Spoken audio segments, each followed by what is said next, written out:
આકાશવાણી સમાચાર રીટા દવે વાંચે છે. સૌપ્રથમ મુખ્ય સમાચાર. રિઝર્વ બેંક ઓફ ઇન્ડિયાએ રેપો રેટમાં 0.25% ઘટાડો કર્યો હોવાની ગવર્નર મલ્હોત્રાએ જાહેરાત કરી.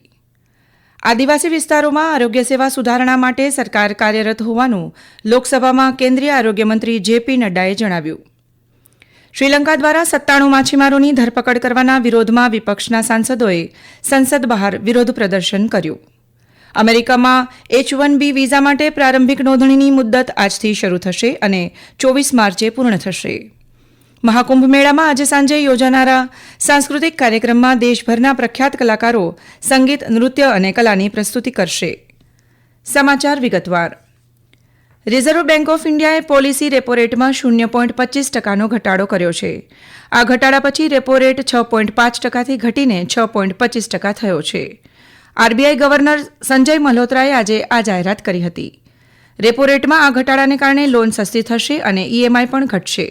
સંજય મલ્હોત્રાએ 3 દિવસની નાણાકીય નીતિ સમિતિની બેઠક બાદ લેવાયેલા નિર્ણય વિશે પત્રકારોને માહિતી આપી. તેમણે કહ્યું કે 6 સભ્યોની સમિતિએ સર્વાનુમતે રેપો રેટ 0.25% ઘટાડીને 6.25% કરવાનો નિર્ણય લીધો છે.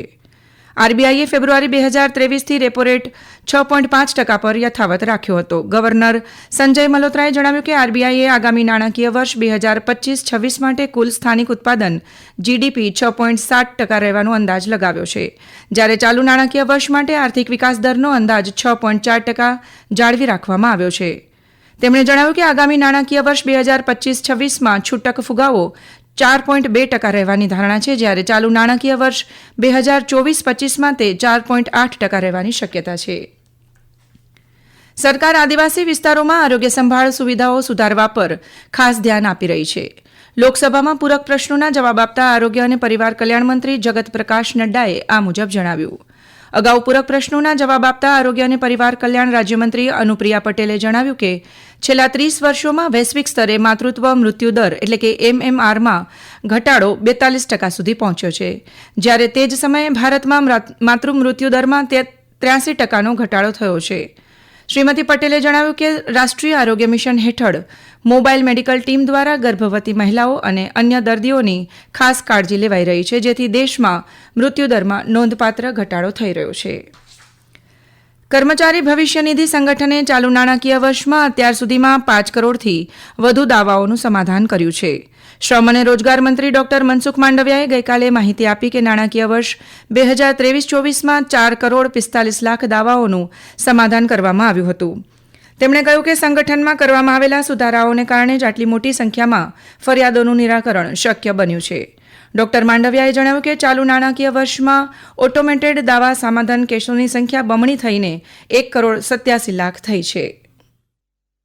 पिछले 1 साल में 5 करोड़ से अधिक क्लेम्स सेटल करके ईपीएफओ ने एक नया इतिहास रचा है. ईपीएफओ के सभी ऑफिशियल्स, कर्मचारी, उसको मैं अभिनंदन करता हूं और ईपीएफओ प्लेटफॉर्म को रिफॉर्म करने के लिए जनता की ओर से हमें कई सुझाव मिला था. ये सब सुझाव देने वाले सभी लाभार्थियों को भी मैं अभिनंदन करता हूं. શ્રીલંકા દ્વારા તમિલનાડુના માછીમારોની અટકાયતના મુદ્દા પર આજે અનેક વિપક્ષી સાંસદોએ વિરોધ પ્રદર્શન કર્યું હતું. ડીએમકેના સાંસદો દયાનિધિ મારન, કનિમોઝી અને એ રાજા, કોંગ્રેસના સાંસદો હિબીડેન, આરજેડી નેતા મનોજ ઝા, સીપીઆઈના પી સંતોષ વિરોધ કરી રહેલા સાંસદોમાં સામેલ હતા. મીડિયા સાથે વાત કરતા કનિમોઝીએ કહ્યું કે શ્રીલંકાના અધિકારીઓ દ્વારા લગભગ 97 માછીમારોની ધરપકડ કરવામાં આવી છે અને તેમને પાછા લાવવા જોઈએ. બાદમાં તેમણે 0 કલાક દરમિયાન લોકસભામાં પણ આ મુદ્દો ઉઠાવ્યો. પ્રધાનમંત્રી નરેન્દ્ર મોદી આજે ભાજપના વરિષ્ઠ નેતા અને રામ જન્મભૂમિ તીર્થ ક્ષેત્ર ટ્રસ્ટના ટ્રસ્ટી કામેશ્વર ચોપાલના નિધન પર શોક વ્યક્ત કર્યો હતો. સોશિયલ મીડિયા પોસ્ટમાં શ્રી મોદીએ કહ્યું કે ચોપાલ એક સમર્પિત રામભક્ત હતા, જેમણે અયોધ્યામાં રામ મંદિરના નિર્માણમાં મૂલ્યવાન યોગદાન આપ્યું હતું. પ્રધાનમંત્રીએ ભાર મૂક્યો કે દલિત પૃષ્ઠભૂમિમાંથી આવતા શ્રી ચોપાલને સમાજના વંચિત સમુદાયોના કલ્યાણ માટેના તેમના કાર્ય માટે હંમેશા યાદ રાખવામાં આવશે.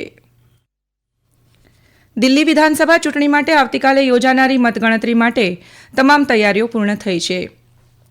દિલ્હીના મુખ્ય ચૂંટણી અધિકારી આર એલિસ વાઝે ગઈકાલે જણાવ્યું કે 70 વિધાનસભા મત વિસ્તારોના ફોર્મ 17 સહિત ચૂંટણી દસ્તાવેજોની ચકાસણી પૂર્ણ થઈ છે. તેમણે કહ્યું કે તપાસ દરમિયાન ચૂંટણી પંચના કેન્દ્રીય નિરીક્ષક, ઉમેદવારો અને તેમના એજન્ટો તેમજ ચૂંટણી અધિકારીઓ હાજર હતા. તેમણે કહ્યું કે ચકાસણી પ્રક્રિયા દરમિયાન કોઈપણ ઉમેદવારે કોઈ ફરિયાદ કરી નથી. ઇલેક્ટ્રોનિક વોટિંગ મશીનોને કમિશન અને પોલીસ અધિકારીઓની કડક દેખરેખ હેઠળ સ્ટ્રોંગ રૂમમાં રાખવામાં આવ્યા છે. મતગણતરી માટે દિલ્હીના 11 જિલ્લાઓમાં 19 કેન્દ્રો બનાવવામાં આવ્યા છે. શ્રીમતી વાઝે જણાવ્યું કે ગણતરીના કાર્ય માટે ગણતરી સુપરવાઇઝર, ગણતરી સહાયકો, સૂક્ષ્મ નિરીક્ષકો, ડેટા કર્મચારીઓ અને અન્ય સ્ટાફ સહિત લગભગ 12,000 કર્મચારીઓને તૈનાત કરવામાં આવ્યા છે. આ સમાચાર આપ આકાશવાણી પરથી સાંભળી રહ્યા છો. આ સમાચાર આપ અમારી YouTube channel AIR news Gujarat પર પણ સાંભળી શકશો. વધુ સમાચાર માટે અમારી વેબસાઇટ newsonair.gov.in/gujarati અને અમારા એક્સ હેન્ડલ AIR_news_ ને ફોલો કરી શકો છો. CRPFના મહાનિર્દેશક GP સિંહ જમ્મુ અને કાશ્મીરની 2 દિવસની મુલાકાતે છે. તેમણે આજે સરહદી જિલ્લામાં રાજૌરી સ્થિત ફોર્સના કેમ્પની મુલાકાત લીધી. અમારા પ્રતિનિધિના અહેવાલ મુજબ શ્રી સિંહે જિલ્લામાં સુરક્ષા પરિસ્થિતિ અને ઓપરેશનલ તૈયારીઓની સમીક્ષા કરી હતી. તેમણે કાલાકોટ ઉપરાંત કોપરા ખાતે નવા બનાવાયેલા કાઉન્ટર ઇમરજન્સીની પણ મુલાકાત લીધી હતી. અગાઉ તેઓએ લેફ્ટનન્ટ ગવર્નર મનોજ સિંહા સાથે પણ મુલાકાત કરી હતી. નાણાકીય વર્ષ 2026 માટે H-1B વિઝા માટે પ્રારંભિક નોંધણીની મુદત 7 માર્ચથી શરૂ થશે અને 24 માર્ચે સમાપ્ત થશે.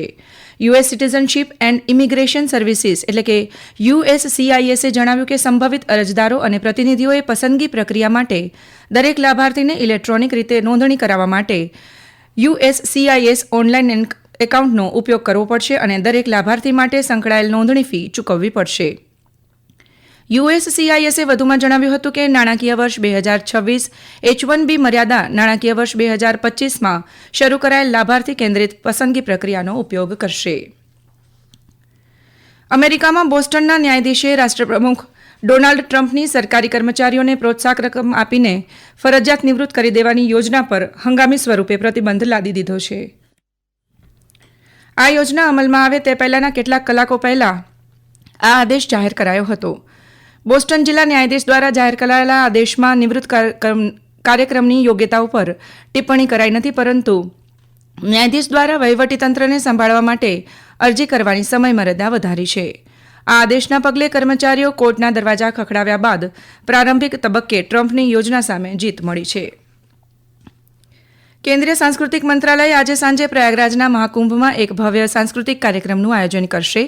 દેશભરના પ્રખ્યાત કલાકારો સંગીત, નૃત્ય અને કલાની ભવ્ય પ્રસ્તુતિઓથી ભક્તોને મંત્રમુગ્ધ કરશે. હવે સાંભળીએ પ્રયાગરાજના અમારા પ્રતિનિધિનો એક અહેવાલ.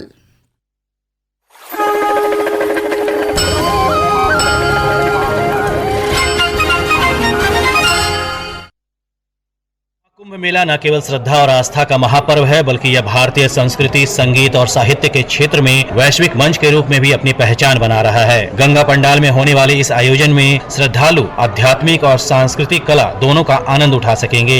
इस कार्यक्रम में देश भर के प्रतिष्ठित कलाकार जैसे ओडिसी नृत्यांगना सोनल मानसिंह और डोना गांगुली के साथ साथ कविता कृष्णमूर्ति, हरिहरन और सुरेश वाडकर जैसे प्रसिद्ध गायक महाकुंभ की शाम को मनोरंजक बनाएंगे. इसके अलावा विभिन्न भारतीय शास्त्रीय नृत्य और संगीत विधाओं के प्रतिष्ठित कलाकार भी महाकुंभ की शाम को संगीतमय बनाएंगे. दीपेंद्र कुमार, आकाशवाणी समाचार, प्रयागराज.